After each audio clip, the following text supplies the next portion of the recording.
अस्सलाम वालेकुम। मैं हूं हमजा वसीम PSX एनालिसिस से। अगर आज मार्केट के हवाले से बात करते हैं तो आज की मार्केट जो है वो 45,000 की सतह के करीब बन रही, 1242 पॉइंट नेगेटिव के साथ। जहाँ वॉल्यूम्स की बात की जाए 169 मिलियन का काम किसी 100 इंडेक्स में हुआ, तो किसी और शेयर के अंदर 287 मिलियन का काम हुआ, जिसकी वैल्यू 12 बिलियन बनती है। तो वॉल्यूम वाइज बात की जाए तो हम वॉल्यूम्स में एक अच्छा खासा इजाफा देख रहे हैं। मतलब आप कह लीजिए कई दिनों बाद ऐसे देखो मिले मार्केट के अंदर। ये पूरे वीक के भी हाईएस्ट वॉल्यूम्स थे, बल्कि 15 दिन के ये हाईएस्ट वॉल्यूम्स थे। एनीवेज, अगर हम बात करते हैं मार्केट के हवाले से तो एक ज़बरदस्त गिरावट रही मार्केट के अंदर। और उम्मीद करता हूँ कि ये कुछ जो है आप लोगों के लिए कोई मतलब ये कोई ऐसा चौंकने वाली बात नहीं होगी, क्योंकि हम आपको वीडियोस में बताते रहे कि मार्केट में बाइंग कब करनी है। ये बात बहुत ज़्यादा आपको बताई गई थी हमने वीडियो में। क्या लेवल था वो वंस अगेन बता देता हूँ। लेवल जो था वो था 46,500 के ऊपर। आप लोगों को बताया था कि जब तक मार्केट इसके ऊपर सस्टेन नहीं करेगी, मार्केट के अंदर शार्प लोज लग सकते हैं। रिकवरी कब आएगी? 46,500 के ऊपर। ये बात आप लोगों को बताई गई थी। आप लोगों को ये बात भी बार बार बताई गई थी कि जब तक इसके ऊपर ना जाए नो बाइंग, इवन इंट्राडे में भी बाइंग मत कीजिएगा। यहाँ तक आपको बोला क्या था। दूसरी तरफ आप लोग को ये भी बताए गए थे कि किन स्टॉक्स के ऊपर फोकस करना है, ठीक है ना। तो बहरहाल अगर मैं डेली एक्टिविटी पे आपको दिखाऊं तो आज के दिन मार्केट 113 पॉइंट पॉजिटिव है। अब जिन लोगों ने, जाहिर सी बात है, जो लोग ने फॉलो नहीं किया होगा या जिन लोगों ने, जाहिर सी बात है, जो आम पब्लिक है वो इन 100 पॉइंट्स को देखकर डेफिनेटली कोशिश, मैंने ज़्यादातर देखा है वो लोग घुसते ही घुसते हैं मार्केट के अंदर। और ये सबसे बड़ी गलती होती है। गिरती हुई छुरी के अंदर अगर आप हाथ डालेंगे ना तो आपका भी हाथ कटेगा।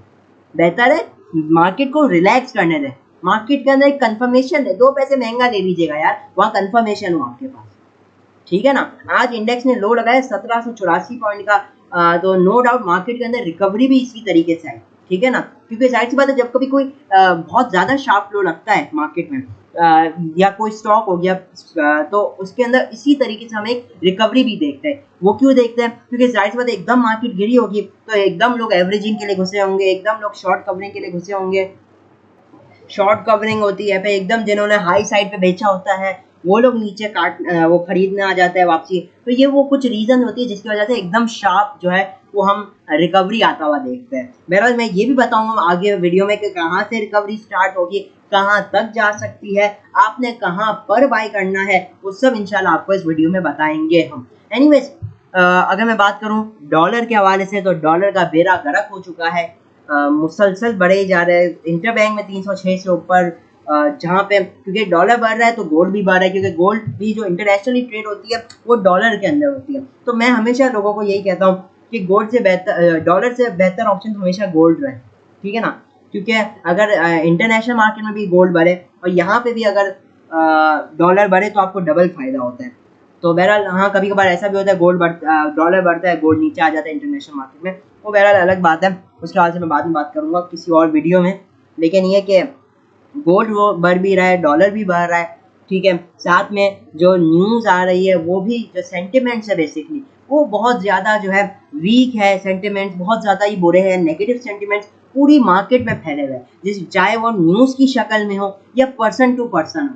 एक बंदा दूसरे को बोलता है, दूसरा तीसरे को बोलता है, तीसरा चौथे को बोलता है, और वो न्यूज़ भी होती है। न्यूज़ कभी कभार गिरती हुई मार्केट में फॉल्स न्यूज़ भी फैलाई जाती है, ठीक है ना। तो बहरहाल ये कुछ चीज़ें, तो सबसे बड़ा हाथ तो सेंटिमेंट्स का है। बाकी टेक्निकल करेक्शन तो मार्केट में वैसे भी होनी थी। फिर रिजल्ट, जैसे आज हमने देखा DGKC का रिजल्ट आया, बहुत ही डिप्रेसिंग रिजल्ट था, माइनस में अर्निंग आई। बावजूद 3 क्वार्टर प्रॉफिट के इसका ओवरऑल ईयरली रिजल्ट नेगेटिव आया। यहाँ तक बुरी अर्निंग आई DGKC की, तभी लोअर लॉक लगा और उस पर भी बड़ा सेलर था, ठीक है। और पहले जो रिजल्ट्स हैं उनका तो मार्केट एक प्रेशर ले ही रही है। अब यकीन माने यहाँ पे वो कंपनी जिनके रिजल्ट अच्छे आ रहे हैं और वो गिर रही है, तो आप क्या एक्सपेक्ट करते हैं आपकी कंपनी जिसका रिजल्ट बुरा आया क्या वो परफॉर्म करेगा यार? ये तो एक कॉमन सेंस की बात है, ठीक है ना। इसी तरीके से यहाँ पे बड़ी कंपनीज, मैंने एक बात कल भी कही थी कि बड़ी कंपनीज के इस वक्त जो है हालत खराब है, तो आप छोटी कंपनीज में पैसा डाल रहे हैं इस नियत से कि भाई ये पेनी स्टॉक है, ये सस्ता मिल रहा है, ठीक है ना। पहले जो बेकार में जो कंपनीज डिफॉल्ट कर जाती है अपने लोन के ऊपर, वो छोटी कंपनीज ही होती है, ठीक है ना। तो बहरहाल ये तो मैंने कल भी, मैं आए दिन इस बात से जिक्र कर रहा हूँ कि इन कंपनियों में पैसा डालो, किस में नहीं डालो, शॉर्ट टर्म बोरोइंग्स कम होनी चाहिए, क्योंकि ये इंटरेस्ट रेट से यही जो आपकी फाइनेंस कॉस्ट है ना वो बढ़ जाती है, स्पेशली उन कंपनीज के लिए जिनके पास हाई लोन होते हैं। शॉर्ट टर्म बोरोइंग बहुत ज़्यादा होती है, और शॉर्ट टर्म बोरोइंग से मतलब ही 1 साल के अंदर पैसा देना है, तो अब वो तो और ज़्यादा बर्डन हो जाता है। और जिन पर लॉन्ग टर्म बोरोइंग बहुत ज़्यादा है तो उनको भी जाहिर सी बात है जो एक किस्त बनती है कर्जे की वो भी बढ़ जाती है इंटरेस्ट रेट हाई होने की वजह से। दरअसल ये तो सब है मार्केट में, तो हम यही देख रहे हैं ओवरऑल सेलिंग रही, कुछ रिकवरीज भी इसी तरीके से है मार्केट में। जैसे OGDC 88 तक आया, ये वो लेवल था, याद होगा जब मैंने OGDC की एनालिसिस करके दी थी, गालिबन पहली बार शायद मैंने मंडे को दी थी, उस दिन आप लोगों को शायद बताया था OGDC का लेवल, उनमें से एक लेवल 88 का भी था, आज 88 से ही घूमा, और ये कहाँ तक घूमा, 5 रुपए की रिकवरी है, ठीक है ना। तो इसी तरीके से बेशुमार ऐसे स्क्रिप्ट है जिनके अंदर रिकवरीज भी हमने देखी। सबसे ज्यादा जो प्रेशर जिससे बनाया ना वो आपका था बैंकिंग सेक्टर, मैं दिखा भी दूं आपको। तो टॉप लूजर्स के अंदर MCB 123 पॉइंट, 100 पॉइंट, UBL, निजाम बैंक 85, फिर लकी सीमेंट के अंदर भी एक ठीक ठाक प्रेशर रहा, फिर PPL, एंग्रो कॉर्पोरेशन बैंक का नबी, और आगे आप ट्रांसक्रिप्ट ही देख सकते हैं। पॉल देखे 60 रुपए डिविडेंड दिया, आज 14 रुपए नीचे आया। ये वो चीजें हैं, अच्छे रिजल्ट वालों को भी नीचे हो रहे हैं। अटक पेट्रोलियम 15 रुपए डिविडेंड दिया, नीचे आ गया। हाँ, जब जैसे डिविडेंड दिया उस रेट से आप देखें तो 40 रुपए के करीब नीचे आ गया। तो एक बात है, ये वो स्क्रिप्ट है जिनको अब आप सेलेक्ट करेंगे, अब आप जो है जिन्होंने हाई साइड पे बेचे हुए मेरे वीडियोस के थ्रू, अब वो सोच रहे होंगे भाई अब हम किधर पैसा डालें, अब उनके पास भी एक अच्छा मौका है पोर्टफोलियो रीडिजाइन करने का, ठीक है। तो बहरहाल आगे आप देख सकते हैं, जहाँ पे अब मैं ज़्यादा डिस्कस नहीं कर रहा, वीडियो वैसे ही लंबी हो रही है, तो अब चलते हैं टेक्निकल चार्ट पर, डायरेक्टली मार्केट की सूरत हाल को देखते हैं। तो आज था month closing, what a month, ठीक है ना, व्हाट अ मंथ। मार्केट का जो प्रीवियस मंथ था उसके अंदर आप तेजी देखें थी 6581 पॉइंट, और ये मंथ 3000 पॉइंट नीचे। और अगर आप हाई साइड से कैलकुलेट करते हैं तो 4000, आज के अगर मैं लो को मिलाऊं तो मार्केट जो है वो 5000 पॉइंट तक नीचे गई थी। आज का जो लो लगा 44,400 का, उधर से अगर मैं कैलकुलेट करूँ तो मार्केट तो 5000 पॉइंट करेक्ट हो गई अपने हाई से। तो बहरहाल ये एक चीज़ था मंथली बेसिस पे, तो ये मंथ मार्केट के लिए तो बिल्कुल भी अच्छा नहीं रहा।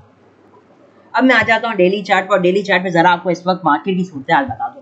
बहरहाल वही है मार्केट की सूरत हाल। मार्केट ने एक लो लगाया था 23 जून को 39,894 का, उसके बाद मार्केट ने एक ज़बरदस्त तेज़ी की, कहाँ तक की 49,400 तक, तकरीबन 9,600 पॉइंट की तेज़ी की मार्केट ने, एक ज़बरदस्त तेज़ी थी। अब जाहिर सी बात है जब ये मार्केट ने तेज़ी की 9,600 की, तो मार्केट कभी भी वन वे नहीं चलेगी, मार्केट उसको करेक्ट करते हुए ही चलेगी। और ये बात मैंने पहले भी बताई थी जब मार्केट इन लेवल्स के पास थी कि मार्केट के अंदर एक टेक्निकल करेक्शन बनती है, ठीक है। हम इस वक्त वो टेक्निकल करेक्शन को एंजॉय कर रहे हैं, एंजॉय, ठीक है ना, मार्क माय वर्ड्स, एंजॉय कर रहे हैं हम लोग, ठीक है ना। बहरहाल अगर मैं फिबोनाची लगाऊं मार्केट में तो 23 जून का जो लो था उधर से अगर फिबोनाची मार्क करता हूं तो आज आप देखेंगे कि मार्केट ने अपना 50% का जो रेशियो बनता था 44,650, मार्केट ने आज उसको टेस्ट किया, आज उसको अचीव किया, ठीक है ना। तो बहरहाल मार्केट ने टारगेट को अचीव किया। इसके बाद जो डेली टाइम फ्रेम पे एक मेजर सपोर्ट है 44,650, इसके बाद जो next major daily time frame पे सपोर्ट मौजूद है वो 43,527 की है। ये डेली टाइम फ्रेम पे हमारे पास स्ट्रॉन्ग सपोर्ट्स मौजूद हैं, और उनमें से एक जो सपोर्ट लेवल था आज बहुत ज़बरदस्त दिखाया 44,640 का जो लेवल था, इससे डेली टाइम फ्रेम में एक ज़बरदस्त सपोर्टिंग लेवल दिखाया मार्केट को। अब मैं आ जाता हूँ शॉर्ट ग्राफ पे, और मैं बताता हूँ मार्केट में कहाँ से हम रिकवरी एक्सपेक्ट कर सकते हैं। देखिए मैं रिसेंट हाई की बात करूँ, recent swing high, swing high क्या होता है, recent swing high, recent high वो था 24 अगस्त को मार्केट ने एक हाई लाया था एक रिकवरी लेने के बाद, और वो हाई क्या था 47,994, राउंड फिगर में 48,000 का लेवल लगाया। ये मार्केट का रिसेंट स्विंग हाई था 24 अगस्त के दिन, ठीक है। उधर से आज जो मार्केट ने लो लगाया वो कितना था 44,459।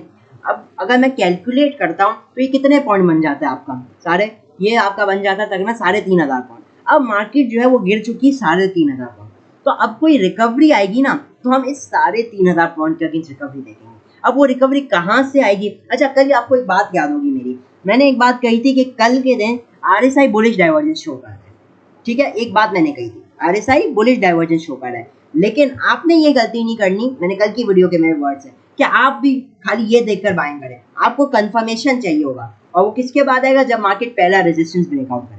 ये मैंने एक बात कही थी कल की वीडियो में। सिमिलरली अगर मैं आज ये RSI लगा कर दिखाऊं तो देखिए RSI जो है वो एक हाईली ओवरसोल्ड पोजीशन के अंदर है। किस पे है? एक हाईली ओवरसोल्ड पोजीशन के अंदर है। और अगर मैं 15 मिनट में दिखाऊं तो बुलिश डाइवर्जेंस तो अपनी दिखाता ही रहेगा, ठीक है ना। लेकिन आपने कब रिएक्ट करना है? जब मार्केट पहला रेजिस्टेंस लेवल ब्रेक कर ले, उधर आपको पता चलेगा नहीं अब स्ट्रेंथ मार्केट की टूट चुकी है, ठीक है ना, फिर आपने बाइंग करनी है। अब बहरहाल मैं बता देता हूँ पहला लेवल क्या आता है। पहला जो लेवल मार्केट के पास मौजूद है इस वक्त 45,293, ये level no doubt current closing से काफ़ी ज़्यादा ऊपर है, काफ़ी ज़्यादा तो खैर क्या 300 पॉइंट से थोड़ा कम, 300 पॉइंट राउंड फिगर समझ लीजिए, ये मार्केट का इमीडिएट लेवल है। जब तक मार्केट इसके नीचे रहेगी, मैं वही वर्ड्स मैं 3 दिन से कह रहा हूँ, मार्केट में शार्प लोज लगने के चांसेस रहेंगे ही रहेंगे। तो जब तक मार्केट इस लेवल को ब्रेक एंड सस्टेन ना कर ले, मार्केट प्रेशर में ही रहेगी। इसके ऊपर बहुत क्या हो सकता है कि मार्केट का प्रेशर थोड़ा टूटे, ठीक है ना, मार्केट का जो ये प्रेशर है ना इतना ज़्यादा, वो थोड़ा टूटते हुए आपको नजर आ सकता है। और उसके बाद जो मार्केट का मेजर जो लेवल जाएंगे 45,800, ठीक है। मैं आपको फिर कुछ आपको करीब के भी रेजिस्टेंस लेवल दे दूंगा, लेकिन जो मेजर लेवल से पहले आप उसको नोट डाउन कर लीजिए। 45,800, 46,200 और फिर 46,600, ये लेवल रहेंगे मार्केट के लिए, ठीक है ना। जहाँ पे जो माइनर रेजिस्टेंस लेवल है उनके अंदर आप ये नोट डाउन कर लीजिए। पहला रेजिस्टेंस लेवल आएगा 45,550, ठीक है, ये माइनर रेजिस्टेंस लेवल है। 46,000 ये आ गया, और फिर ये एक और लेवल मैं आपको दे देता हूँ 46,400।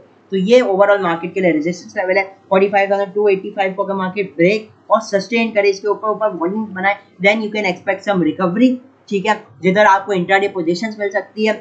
बहुत सारी स्क्रिप्ट में, सारी स्क्रिप्ट में तो नहीं मिलेगी, लेकिन काफ़ी स्क्रिप्ट जो होगी जो भी अपने रेजिस्टेंस लेवल को ब्रेकआउट करेंगी, उन सब के अंदर आप रिकवरीज एक्सपेक्ट कर सकते हैं मार्केट के अंदर। 45,500, 45,800, 46,000 और ये लेवल्स मार्केट के लिए रहेंगे। 46,200, 46,400 और 46,640।